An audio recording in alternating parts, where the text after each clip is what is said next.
Fairly Oddparents is a show that I am very familiar with, and this is a movie I was also very familiar with prior to watching it for this month. Does it still hold up? Yes it does. The opening scene alone, which parodies movies like Empire Strikes Back, Spider-Man, and Jurassic Park, is hilarious.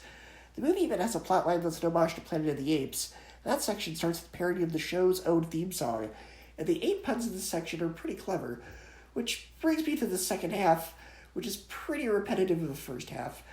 The first half is a universe where humans are enslaved to apes.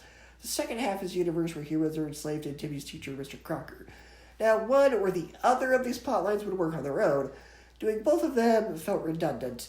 And frankly, the section where Crocker becomes ruler of the universe also reminded me of the Phineas and Ferb movie, where there was an alternate universe where Doofenshmirtz took over, though I know this came out quite a bit before that show did. I did also like the handful of references to Orwell's 1984 they threw in, some smart jokes for the parents, entertaining for kids, with great lessons for both. Frankly, this should have been in theaters.